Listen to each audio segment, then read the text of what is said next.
হয়েছে? তুই লিপস্টিক লাগাচ্ছিস কেন? কেন আবার এমনি? কেন আমি লিপস্টিক পরতে পারি না? তুই টিউশন যাচ্ছিস না? টিউশন যাওয়ার সময় লিপস্টিক কেন লাগিয়েছিস? অনেকদিন তো পরে যাই ওই জন্য।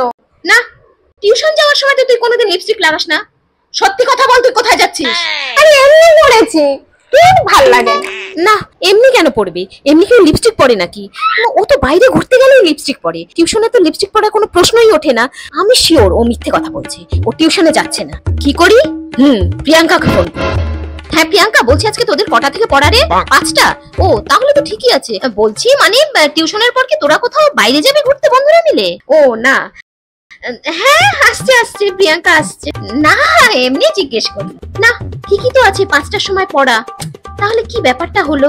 প্রিয়াঙ্কা আবার আমাকে বোকা বানাচ্ছে না তো? অভিষিকাকে ফোন করি। হ্যাঁ রে পূজার মা বলছি রে, বলছি তোদের পড়া কটা থেকে আজকে? 5টা। আচ্ছা। হ্যাঁ পূজা আসছে, আগের দিন একটু আগে পড়ালি না, এই জন্য আমি ভাবলাম আজকে কি পড়ে। ওকে তো জিজ্ঞেস করেছি, ও 5টা বলেছি। জানিস তো অনেক সময় ভুলে যায়, তাই জন্য তোকে ফোন করে একটু শুনি। এরা তো বন্ধু, মিথ্যে কথা বলতে পারে। ওর স্যার তো মিথ্যে কথা বলবে না। স্যারকে ফোন। হ্যালো স্যার, আমি পূজার মা বলছিলাম স্যার। বলছি আজকে আপনি পড়াচ্ছেন তো? না মানে বলছি খুব গরম পড়েছে তো, তাই জন্য। কটা থেকে? 5টা। আচ্ছা স্যার, হ্যাঁ ঠিক আছে। হ্যাঁ না আসছি আসছি আসছি।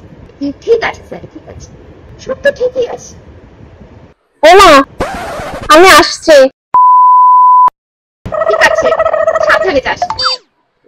সবই তো বুঝলাম, কিন্তু লিপস্টিকটা কেন লাগালো? লিপস্টিকটা কেন লাগালো?